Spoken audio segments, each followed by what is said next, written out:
स्वागत करता हूं आप सबका अनुवाद का दूसरे क्लास में। कल हम लोगों ने प्रथम क्लास कर लिया था। पहला क्लास बहुत ही ज़्यादा बेहतरीन ढंग से आप लोगों को समझाते हुए एग्जाम्पल के साथ पूरा किया था। और कल ही के वीडियो में मैंने बता दिया था कि किस प्रकार से स्ट्रक्चर होता है टेंस का। जैसे इंग्लिश में होता है subject plus verb plus other word, ऐसे आप लोग पढ़ते होंगे। उसी प्रकार से इसमें होता है ती त अंति सी त थ आमी आवा आमा। ये जो होता है ये होता है वर्तमान काल के लिए। लेकिन आज हम सेकंड क्लास में पढ़ेंगे भूतकाल के लिए।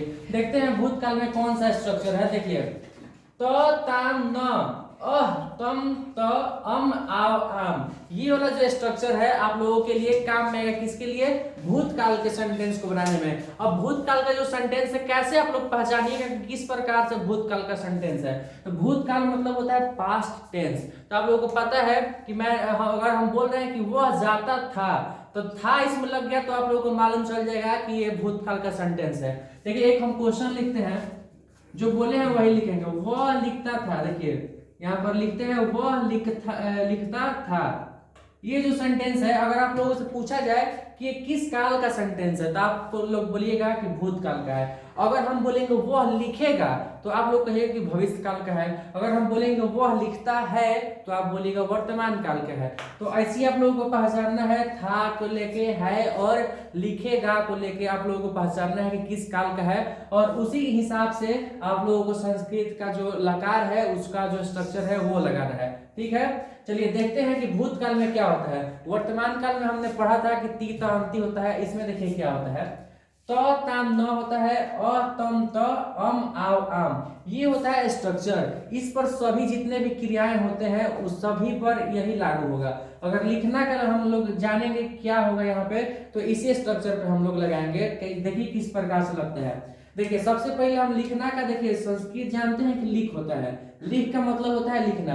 तो वैसे अगर भूतकाल में सेंटेंस बनाने के लिए हमें आवश्यकता होगी भूतकाल के स्ट्रक्चर की। उसी प्रकार से देखिए यहाँ पर लिख है तो स्ट्रक्चर के अनुसार त लगाना है हमको। तो देखिए यहाँ पर त लगा दिए हैं तो हो जाएगा लिखता लिखत। देखिए यहाँ पर लिखताम हो जाएगा। स्ट्रक्चर में देखिए ताम है तो यहाँ पर भी हम ताम लगा दिए। कुछ नहीं करना है। अब जैसे ही बोलेंगे पढ़ना का लिखिए तो पढ़ना का होता है संस्कृत पठ, तो आप लिखिएगा यहाँ पर पठत पठताम पठन, ऐसे आप लोगों को बनाना है। अगर यहाँ पर लिख धातु है तो लिखताम हो जाएगा, लिखन हो जाएगा, लिख हो जाएगा, लिखतम लिखत। इस प्रकार से आप लोगों को ये याद कर लेना है। जैसे ती त अंति वाला आप लोगों को बहुत ही ज्यादा अच्छा से याद करवा दिए होंगे पहले ही क्लास में, वैसे ही इस प्रकार से देखिए आप लोगों को भूतकाल का याद कर लेना है। उसके बाद देखिए कि इसको बनाया कैसे जाता है। यहाँ तक समझ गए होंगे किस प्रकार से स्ट्रक्चर को हमें धातु के रूप में बदलना है।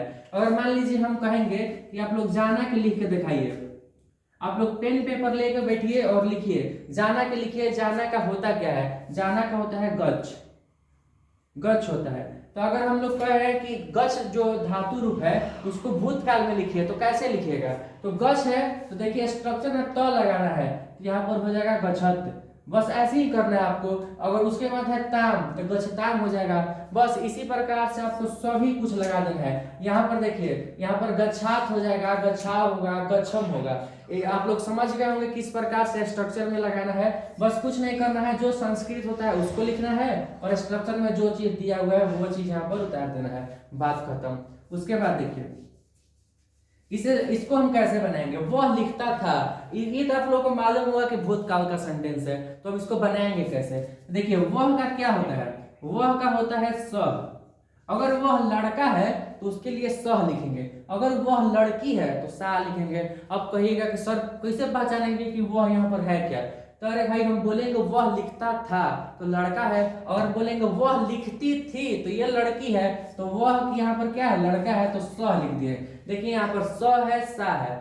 तो अब देखना है कि ये जो स है वो कौन सा वचन और कौन सा पुरुष है। ठीक, तो देखिए स जो है, स मतलब होता है वह, एक वचन है प्रथम पुरुष, एक वचन प्रथम पुरुष है। तो अब लिखना का संस्कृत देखेंगे एक वचन प्रथम पुरुष में। देखिए लिखना में आ जाएंगे एक वचन प्रथम पुरुष में जो भी होगा यहाँ पर लिख देंगे। देखिए यहाँ पर हम लिख दिए लिखत। इतना समझ में आ गया होगा। तो ये बन गया स लिखत। उसके बाद देखिए हम एक और स्ट्रक्चर लिखते हैं। देखिए यहाँ पर लिखते हैं तुम दोनों, यहाँ पर लिखते हैं तुम दोनों जाते हो, तुम दोनों जाते थे, सॉरी तुम दोनों जाते थे, तो ये कैसे बनेगा? तो तुम दोनों का सबसे पहले संस्कृत क्या होता है वो देखना है। तो यहाँ पर हम लिख दिए हैं, आप लोगों को याद कर लेना है। तो तुम दोनों का संस्कृत होता है इवाम, यहाँ पर लिख दिए हम इवाम। उसके बाद देखिए कि तुम दोनों जो इवाम है वो कौन सा वचन है और कौन सा पुरुष है? तो द्विवचन है और मध्यम पुरुष है। तो अब जाना का जो देखेंगे हम, जाना का वो द्विवचन मध्यम पुरुष में ही देखेंगे। तो देखिए यहाँ पर लिख का है, लेकिन हमको चाहिए किसका? जाना का, और जाना का होता है गज। तो गज इसमें देखिए द्विवचन मध्यम पुरुष में वहां पर इवाम है, तो यहाँ पर देखिए क्या है? तम। तो यहाँ पर क्या हो जाएगा? गच्छ तम हो जाएगा। क्या हो जाएगा? गच्छ तम। ये बन गया हमारा सेंटेंस, तुम दोनों जाते थे के। अब आप लिख लीजिए, कुछ कुछ सेंटेंस में बोल रहा हूँ वो लिख लीजिए। लिखिए कि हम लोग आते थे, आना का होता है आगच, आगच होता है आना का। आना का क्या संस्कृत होता है? आगच। तो वैसे ही लगाना है, जैसे हम लोग हम बोल रहे हैं कि मैं आता था, तो मैं का होता है अहम। तो अब अहम को देखना है कि एक वचन उत्तम पुरुष में है, उसी हिसाब से हमें आना के संस्कृत में अम जोड़ देना है। डेट सिंपल, बहुत ही ज्यादा सिंपल होता है संस्कृत अनुवाद बनाना। और ये जो है छोटा छोटा अभी बता रहे हैं, बाद में आपको आएगा कि हिमालय से गंगा निकलती है, जो संदेश है सोन नदी के किनारे है, कुछ इस प्रकार से सेंटेंस बनाए जाते हैं। और इसी प्रकार से जो सेंटेंस होते हैं वो एग्जाम में भी पूछे जाते हैं। आपको ये चीज याद रखना होगा कि तौ का स्थान क्या है, ते का स्थान क्या है, व्यम का स्थान क्या है, मतलब जितने भी इसमें स्थान वाले हैं सब आपको यहाँ पर पुरुष याद रखना होगा और वचन याद रखना होगा। उसी हिसाब से वचन और पुरुष इसमें भी याद रखना होगा ताकि ये बन सके। क्योंकि जब ये हमको मालूम रहेगा कि कौन सा वचन और कौन सा पुरुष है, तभी हम इसका लगा सकते हैं, तभी ये जो सेंटेंस है पूरा बन सकता है। ठीक है, अगर आशा करता हूँ इतना समझ में आप लोगों को आया होगा। भूतकाल का सेंटेंस है, और जो नेक्स्ट क्लास होगा वो भविष्य काल के लिए होगा। वर्तमान काल के लिए मैंने बता रखा है, पहले वाला वीडियो जाकर देख लीजिए, उसमें डिटेल से बताया है कि कैसे कैसे ये सब वर्क करता है, इसमें भी मैंने बताया है। और जाके नेक्स्ट वीडियो का इंतजार करिए, भविष्य काल के लिए आएगा। लगभग 10 से 15 वीडियो में आपका अनुवाद जो है पूरी तरीके से खत्म हो जाएगा, जिससे आपको एग्जाम में हेल्प मिलेगा। मिलते हैं नेक्स्ट वीडियो में।